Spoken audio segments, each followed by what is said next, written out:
चलिए देखेंगे आज हम लोग एक्सरसाइज 3.3 का क्वेश्चन नंबर 5।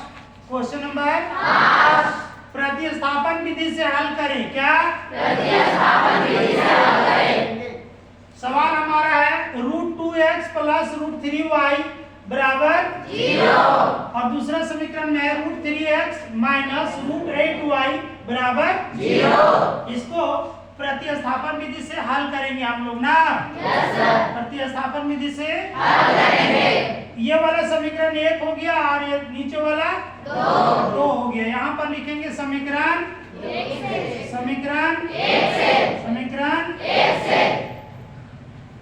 समीकरण 1 क्या है? √2x प्लस √3y बराबर 0 और √2x बराबर √3y को दाहिनी ओर ले चलेंगे। √3y क्या करेंगे? माइनस √3y हो गया। इसलिए x का मान निकालेंगे। x बराबर -√3y माइनस √3y बटा √2। कोई दिक्कत क्या? No sir. यह समीकरण 3। अब क्या करेंगे? समीकरण 2 में समीकरण 3 से समीकरण 3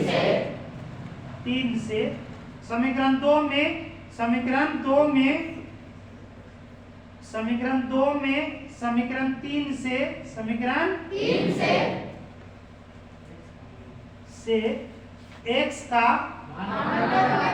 मान रखने पर तो समीकरण 2 में समीकरण 3 से x का मान, ठीक है। समीकरण 2 यहाँ पर हम लोग उतारेंगे। अभी समीकरण 2 क्या है? √3x माइनस √8y बराबर 0। हम मान बैठाएंगे, ध्यान दीजिएगा। x का मान कितना बैठाना है? -√3y बटा √2, ठीक है। तो x के जगह बैठाएंगे और √3 का √3 उतार दिए, गुना चिन्ह देंगे जगह। √3 और x के बीच में क्या संबंध है? गुना चिन्ह देंगे और क्या लिखेंगे? -√3y बटा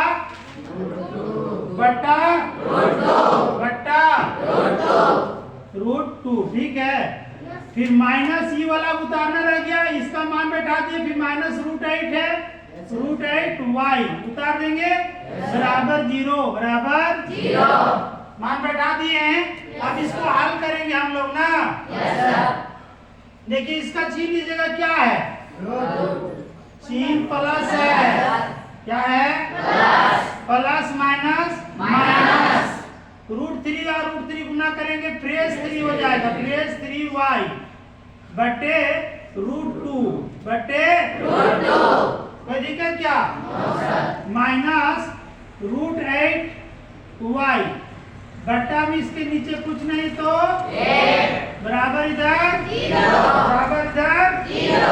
उसके बाद क्या करेंगे?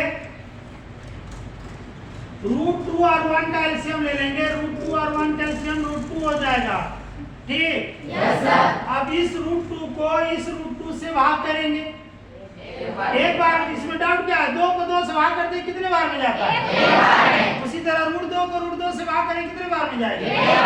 सिंपल।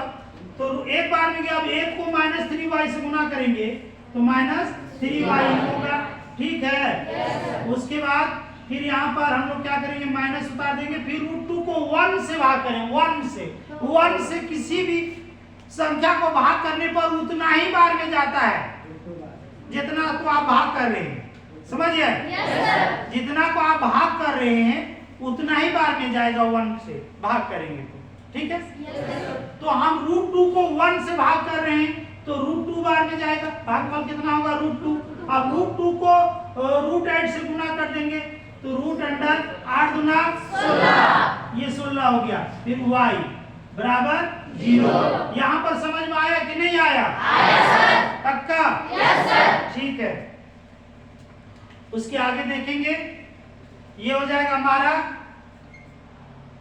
-3y माइनस, अब 16 का वर्गमूल निकाल देंगे, रूट निकाल देंगे। 16 का वर्गमूल कितना होता है? 4। कितना होता है? 4। वर्गमूल आता है ना आप लोग को? Yes sir. ठीक है, तब आगे बढ़ते हैं। बट्टा में क्या? √2 बराबर इधर क्या? 0। अब देखिए, यहां पर देखेंगे -3y और -4y आ गया। माइनस माइनस जुड़ जाता है, माइनस माइनस जुड़ जाता है, तो -3y और -4y जोड़ेंगे तो -7y। कितना? -7y बट्टे √2 बराबर 0। ठीक है ना? Yes sir. अब 0 के नीचे क्या है? 1 है। क्या? 1। समझिए? Yes sir. 0 के नीचे क्या है? 1। 0 के नीचे क्या है? 1। अब क्रॉस मल्टीपल करिए,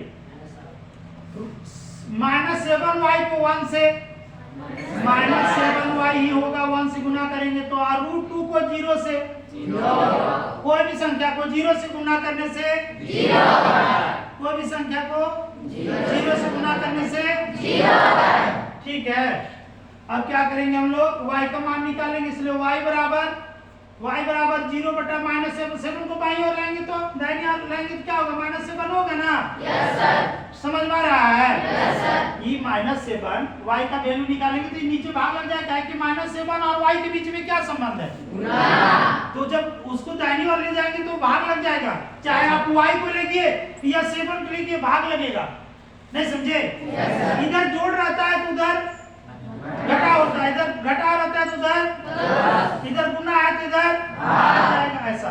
अब 0 को -7 जगह बांटेंगे, हालांकि इसको लिखना नहीं होता है, इसको लिखना नहीं होता है, फाइनली 0 लिख देना होता है। ठीक है? Yes sir. तो सीधा इसको हम लोग डायरेक्ट भी 0 लिख सकते हैं। आप लोग नहीं समझ में आएगा कि हम इसको बैठा दिया, ठीक है ना? तो 0 को -7 जगह बांटेंगे, क्या हो जाएगा? 0 को कितनों जगह बांटेंगे? 0 आएगा। ठीक है? Yes sir. चलिए अब आगे देखते हैं, समीकरण 3 में, समीकरण 3 में y का मान रखने पर, समीकरण 3 में y का मान रखने पर, आइए समीकरण 3 चेक करते हैं, कहां पर है? समीकरण 3 कहां पर है? ये देखिए, आपका x बराबर -√3y बटे √2, यही ना है? Yes sir. कोई बात नहीं, मान बैठाता हूं। यहाँ पर -√3 गुना y का मान कितना बैठाना है? 0। लीजिए 0 बैठा दिया, बट्टा में √2। अब कोई भी संख्या को 0 से गुना करेंगे तो 0 हो जाएगा, यानी -√3 भी 0 हो जाएगा, यानी 0 बटे √2 है ना? Yes sir. अब 0 को √2 जगह बांटेंगे कितना होगा? 0 होगा। ठीक है, तो यहाँ पर तो 0 हासिल हुआ हम लोग को, x का मान भी 0 आ गया, y का मान भी, दोनों मान 0। कुछ हासिल नहीं हुआ ना? चलिए कोई बात नहीं, सीख गए ना? Yes sir.